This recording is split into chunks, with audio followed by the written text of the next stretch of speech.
Anak ini sangat polos. Dia akan memberi makan harimau. Meskipun bahaya, dia meraih ke dalam sangkar besi. Harimau itu dengan hati-hati mendekat. Lihatlah potongan daging di tangan anak itu. Cium bau. Untungnya, ayah bocah itu muncul tepat waktu dan menyelamatkannya. Dia menyalahkan putranya. Jika dia tidak muncul tepat waktu, maka dia telah kehilangan setidaknya satu lengan. Tapi anak itu berkata, setiap hewan memiliki jiwa. Mereka tidak akan menyakitinya. Jadi ayahnya memberinya pelajaran praktis. Dia mengirim seseorang untuk menemukan seekor kambing. Kemudian diikat di luar pintu kandang. Lalu lepaskan harimau. Jelas ayah benar. Anak laki-laki itu menghafal pelajaran ini. Bertahun-tahun kemudian, bocah itu tumbuh dewasa. Namanya Pai. Kebun binatang ini milik keluarganya. Keluarga mereka kaya, tetapi karena kerusuhan India, jadi seluruh keluarga harus berimigrasi ke Kanada. Ketika mereka pergi, membawa semua binatang bersama mereka. Tapi malam itu, badai besar menimpa kapal. Air laut masuk. Pai bergegas ke kamarnya untuk menyelamatkan orang tuanya. Tapi sudah terlambat. Dia terlempar dari kapal cadangan. Seekor zebra melompat turun, tekan pada tali. Jadi mereka jatuh. Dalam kegelapan, Pi melihat bayangan seseorang. Dia buru-buru melemparkan pelampung berenang. Kemudian tarik orang itu kembali. Tetapi jika melihat lebih dekat, akan melihat. Ternyata harimau di kebun binatang. Karena takut pada harimau, Pai bergantung di sisi perahu sepanjang malam. Dia merangkak ke atas kapal. Tapi harimau itu tidak terlihat. Hanya seekor zebra dengan kaki patah yang tersisa. Tiba-tiba seekor hiena muncul. Pai takut kembali ke sisi perahu. Pada saat ini, orang utan melayang ke tempat perlindungan ini memiliki anggota lain. Tapi itu tidak bertahan lama. Hiena lapar menyerang zebra. Jadi zebra digigit sampai mati. Pai menyadari jika tetap seperti ini, dia juga akan menjadi makanan untuk itu. Jadi dia menggunakan pelampung untuk membuat rakit tentang untuk turun. Kemudian hiena menyerang orang utan. Siapa sangka orang utan itu menonjok hiena dan terjatuh. Pai bersenang. Kemudian hiena bermain tidak adil. Itu menyelinap. Jadi orang utan digigit sampai mati. Pai dengan marah mengeluarkan pisau, dan mempertaruhkan nyawanya dengan itu. Kemari, keluar di sini. Setelah menggigit hiena, harimau itu bergegas menuju Pai. Tapi untung perahunya oleng. Jadi harimau itu tidak tahan berdiri. Akhirnya menyerah. Pai mengambil kesempatan itu untuk mencari makanan. Dia makan untuk mendapatkan kembali kekuatannya. Seekor tikus di dalamnya. Dapatkan perhatian dia. Pada saat ini, harimau itu bergegas lagi. Di saat mendesak, Pai menangkap tikus dan melemparkannya ke mulutnya. Tikus itu tertelan. Pai mengambil kesempatan untuk melompat dari rakit. Malam itu, harimau memakan zebra. Lalu lihat Pai di kejauhan. Pai gemetar ketakutan. Dia tahu akan mati kalau terus seperti ini. Jadi dia merencanakan sesuai dengan buku tangan penyelamat. Yang pertama adalah untuk menyimpan air hujan. Kemudian gunakan pisau untuk menandai tanggal. Tapi yang paling penting, dia harus menjinakkan harimau ini. Dia membalikkan perahu ke samping. Karena dengan begitu akan lebih bergoyang. Dia menggunakan suara seruling untuk membuat harimau mabuk laut. Setelah mencoba yang tak terhitung jumlahnya, dia melompat ke atas perahu. Lalu berteriak pada harimau, klaim kedaulatan. Dia kencing di atas perahu untuk menandai wilayah. Tapi harimau itu tidak mendengarkan. Itu berbalik dan kencing di wajah Pai. Tidak ada jalan lain. Pai harus memancing untuk memberi makan harimau.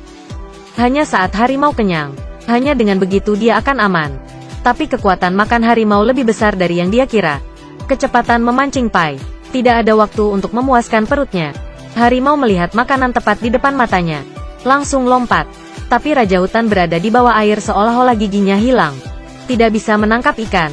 Pai hampir menertawai. Kemudian tepat setelah itu, harimau itu berenang menuju Pai. Pai buru-buru melompat ke atas perahu dan tarik rakit ke atas. Permukaan perahu licin sehingga tidak bisa dinaiki. Pai mengangkat kapak untuk membunuhnya. Tapi saat melihat ke mata harimau, Anda telah melunak hati. Pai ragu-ragu untuk waktu yang lama. Kemudian malam itu, dia melempar papan. Harimau terselamatkan, dan Pai kembali ke rakit kecilnya. Saat pagi, dia mengantarkan semua makanan, naik rakit sendiri.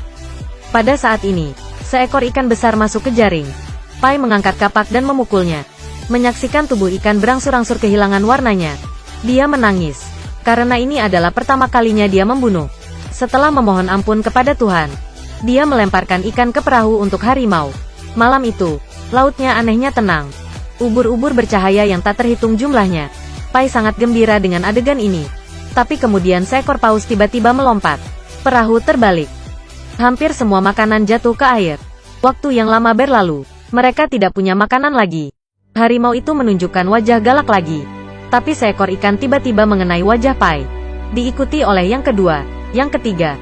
Mereka menoleh untuk mencari tahu. Ikan yang tak terhitung jumlahnya terbang ke arah mereka.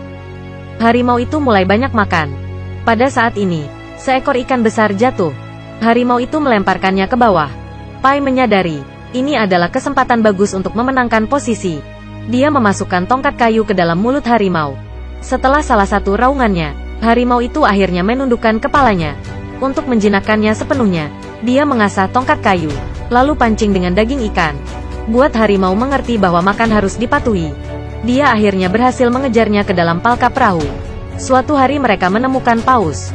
Tapi perhatikan baik-baik, kemudian mereka melihat sebuah perahu. Pai buru-buru menembakkan pistol untuk memberi sinyal minta tolong. Tapi menggunakan semua alat, perahu masih tidak dapat terdeteksinya. Pai terlihat kecewa ke arah harimau. Dia harus melanjutkannya. Namun lambat laun, Pi dan harimau mulai saling memahami. Dari sikap bermusuhan, menjadi pendamping. Di malam hari, Pai curhat pada harimau. Itu hanya mengangkat kepalanya untuk melihat bintang-bintang. Dalam kegelapan, mereka saling menyembuhkan. Tapi tidak lama kemudian, cuaca menjadi buruk. Harimau itu masuk ke kompartemen perahu. Selanjutnya, badai dahsyat datang. Perahu didorong naik turun oleh ombak. Jadi setelah waktu yang sangat lama, mereka akhirnya menunggu badai berlalu. Lihatlah harimau yang sekarat. Pai dengan lembut meletakkan kepalanya di pangkuannya.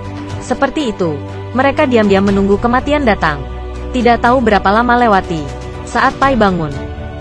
Kemudian mereka terdampar di sebuah pulau. Pai mematahkan cabang sesuatu, lalu kunyah. Saat melangkah ke dalam, dia melihat pemandangan yang aneh. Di pulau ini ada musang yang tak terhitung jumlahnya. Pai berjingkat ke tengah pulau. Ada danau yang jernih di sana. Dia minum air sambil berenang. Nikmati waktu di sini. Harimau juga menikmati makanan lengkap dengan musang. Saat malam, Pai berniat tidur di pohon. Tiba-tiba, musang bergegas ke hutan. Mereka bersembunyi di pohon. Pada malam hari, dia dibangunkan oleh musang. Menunduk. Dia melihat danau memancarkan cahaya biru. Di tengah danau ada tumpukan tulang binatang. Ternyata pada malam hari, air danau akan menjadi air asam dengan zat korosif yang kuat. Pai sembarangan memetik satu bunga dari pohon. Buka kelopaknya. Di dalamnya ada gigi manusia. Sekarang, lihat dari jauh. Pulau seperti wanita. Ternyata pulau ini makan orang. Pai menyadari bahaya. Dia memutuskan untuk pergi. Sebelum pergi, dia menyiapkan minuman ringan dan makanan. Lalu teriakkan nama harimau. Harimau mendengar panggilan itu dan melompat ke perahu. Begitu saja, Pai dan harimau terus melayang. Mereka selamat di laut setelah 227 hari. Melayang melintasi lautan. Akhirnya, mereka mencapai pantai Meksiko. Pai pingsan di pasir karena kelelahan. Harimau melompat dari perahu. Sekarang dia kurus juga. Tapi harimau meninggalkan hutan tanpa melihat ke belakang. Beberapa jam kemudian, orang di sekitar menemukan Pai. Ketika dia diselamatkan, dia menangis. Pai menangis bukan karena dia diselamatkan. Itu karena harimau tidak peduli padanya. Tidak lama kemudian, orang-orang dari perusahaan pembuat perahu datang untuk menyelidiki. Satu-satunya yang tersisa hidup, Pai menceritakan perjalanan istimewa bersama harimau. Tapi orang yang datang untuk menyelidiki, tunjukkan banyak detail yang tidak logis. Contohnya, orang hutan yang hanyut. Jelas tidak bisa mengerti. Menyingkir, Pai harus menceritakan kisah lain. Kali ini, ada 4 yang selamat. Setelah kapal tenggelam, Pai, ibu, pelaut dan koki beruntung bisa naik perahu cadangan. Pelaut jatuh dan kakinya patah. Beberapa hari kemudian, koki yang membunuh pelaut dan berniat memakan orang itu. Ibu Pai melihat ini dan bertengkar dengan koki. Untuk melindungi anaknya, dia dibunuh oleh koki. Koki membuang tubuh ibu Pai ke laut untuk memberi makan hiu. Karena marah, Pai membunuh koki, lalu makan dia. Jadi pelaut itu zebra. Kokinya adalah hiena. Ibu adalah orang hutan yang melindungi Pai. Dan harimau itu adalah Pai. Ketika mereka diselamatkan, harimau itu langsung masuk ke hutan. Itu berarti Pai telah melepaskan ambisi di hatinya. Pilih kejujuran. Bertahun-tahun kemudian, seorang penulis mendekati Pai. Pai menceritakan dua cerita ini kepada orang itu. Setelah mendengarkan, penulis bertanya kepada Pai, "Lagi pula, cerita mana yang benar?" Pai bertanya balik, "Mana cerita yang menurut Anda benar?"